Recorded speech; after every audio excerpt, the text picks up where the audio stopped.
Vijayawada MP KCR Nani మాట్లాడుతున్నారు. Live చూద్దాం. చూపించారు. మనం అటువంటి పరిస్థితుల్లో ఓర్చుకోలేని పరిస్థితుల్లో ఇవాళ ఏదైతే ప్రతిపక్ష నాయకులు ఉన్నారో, ముఖ్యంగా చంద్రబాబు నాయుడు, ఆయన మొదటి నుంచి కూడా ఎప్పుడైతే ఆయన అధికారం కోల్పోయాడో అప్పటి నుంచి రెచ్చగొట్టే మాటలు మాట్లాడటం మీడియా మిత్రులందరికీ కూడా తెలుసు, మీ అందరికీ కూడా, అట్లా ప్రజలకు కూడా తెలుసు. కార్పొరేషన్ ఎలక్షన్స్ అప్పుడే వచ్చి విజయవాడ ప్రజలు ఉప్పు కారం తింటున్నారా, సిగ్గు లజ్జా ఉందా అనే మాటలు మాట్లాడారు. అది మీ అందరి రికార్డ్స్లో కూడా, ఓల్డ్ రికార్డ్స్లోకి వెళ్తే ఉంటుంది, కావాలని మేము పంపిస్తాం. అట్లాగే నేను మొదటి నుంచి కూడా గూండాయిజానికి, రౌడీయిజానికి, ఈ భూ కబ్జాలకి, కరప్షన్కి వ్యతిరేకమని మీ అందరికీ తెలుసు. ఆ దాంట్లోనే కొంతమంది వ్యక్తులతో నేను టీడీపీలో మొదటి నుంచి కూడా విభేదించా.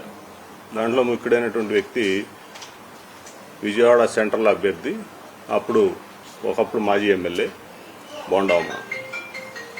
మీ అందరికి తెలుసు అతని యొక్క ప్రవర్తన కానీ, అతని యొక్క దురుసు ప్రవర్తన కానీ, అతని హిస్టరీ కానీ.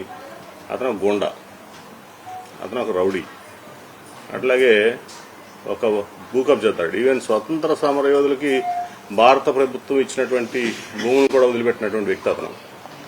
అట్లాగే అతని కొడుకులిద్దరు, వాళ్ళిద్దరూ కూడా అనేక దౌర్జన్యాలు, అనేక రౌడీజాలకు పాల్పడినటువంటి విషయాలు కూడా ప్రజలందరికీ తెలుసు. అట్లా నిన్న జరిగినటువంటి సంఘటనలో మాకు చాలా అనుమానాలు ఉన్నాయి. ఇది చాలా కుట్రకోణం దాగుంది దీని మీద. నేను కూడా బస్సు మీద ఉన్నాను. ఒక స్ప్లిట్ సెకండ్లో నాకు కూడా ఏదో ఒక సౌండ్ వచ్చింది, టప్మని.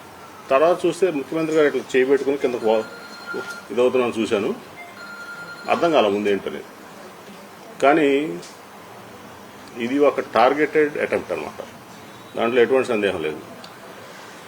ఏంటంటే ఓర్వలేక జగన్మోహన్ రెడ్డి గారు యొక్క ప్రజాదరణ కానీ, ఆయన పట్ల ప్రజలు చూపిస్తున్నటువంటి అభిమానం కానీ,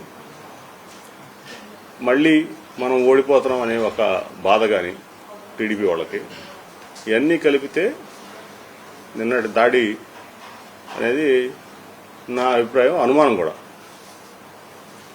దాని మీద పోలీసు వారు దర్యాప్తు చేయాలి, లోతైనటువంటి ఇన్వెస్టిగేషన్ చేయాలి.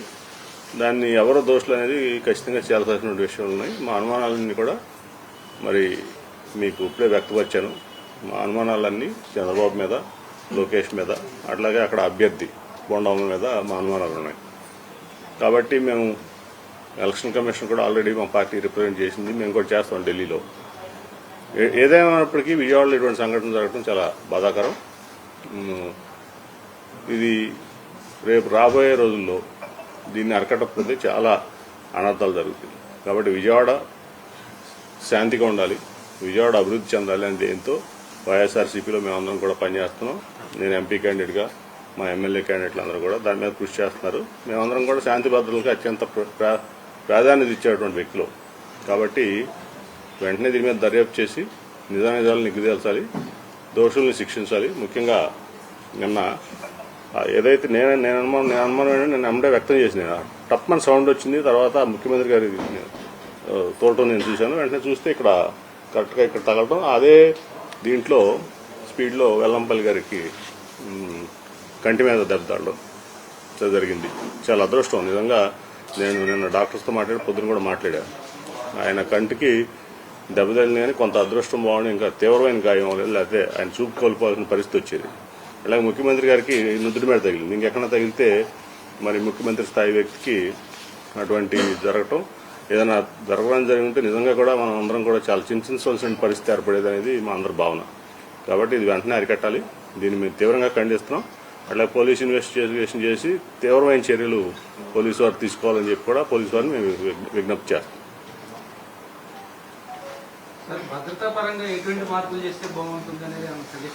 అంటే ఇప్పుడు నేనే భద్రతా పరంగా ఎక్స్పర్ట్ని కాదు, బట్ ఒక కామన్ మ్యాన్గా కానీ, ఒక 2 టర్మ్ ఎంపీగా కానీ, మళ్ళీ కంటెస్టింగ్ క్యాండిడేట్ కానీ మా అందరికీ ఏంటంటే విజయవాడలో ఒక ముఖ్యమంత్రి స్థాయి వ్యక్తి మీద ఇటువంటి దాడి జరగడం అనేది అది పెద్ద నేరం.